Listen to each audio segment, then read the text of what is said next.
Solomon sir வந்து இப்போ ஒரு படம் எடுத்துட்டு இருக்காரு, கயல். கயல் கயல் இப்போ வந்து கும்கி அதுக்கப்புறம் மைனான்ல வந்து ஒரு புது ஹீரோயின் இன்ட்ரடியூஸ் பண்ணாரு.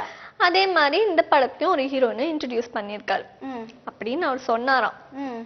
ஆனா இதுக்கு வந்து ஸ்ரீதிவ்யா இருக்காங்களே, ஊதா கலர் ரிப்பன் அந்த பாட்டுல வருவாங்களே, அவங்க வந்து ஸ்ரீதிவ்யா சொன்னா கூட பரவாயில்ல, ஏன் இப்படி பாடி எல்லாரையும் பயமுறுத்துற? இல்ல உனக்கு வந்து டக்குன்னு ஞாபகம் வருது. நீ வந்து அழகா ஸ்ரீதிவ்யான்னு சொன்னா கூட புரிஞ்சு எல்லாரும் ஓடி பாடுறால, அதனால வந்து அது மாதிரி சொன்னேன்.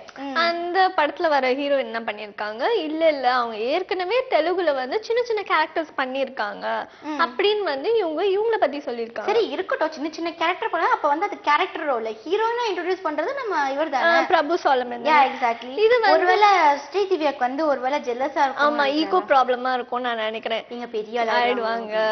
ஏன்னா இவங்க ரெண்டு பேருமே சேர்ந்து தெலுங்குல ஒரு பொண்ணுக்கு, ஆனா ஒரு பொண்ணு தான் எதிரில. நான் அப்படி எக்ஸாக்ட்லி, நிறைய பேர் தெரியும். ஒரு பொண்ணு வளர்றது இன்னொரு பொண்ணுக்கு தாங்க முடியாது அப்படின்னு சொல்லுவாங்களே, அப்படிலாம் உண்மையா இருக்கான்னு தெரியல. எனக்கு தெரியல. மோஸ்ட் ப்ராபபிலி ஆனா ஸ்ரீதிவ்யாவோட விஷயத்துல தெரிய வருதுல்ல, ஏன் இவங்க வந்து அவங்கள பத்தி சொல்லணும் தெரியல. ஈகோ தான்.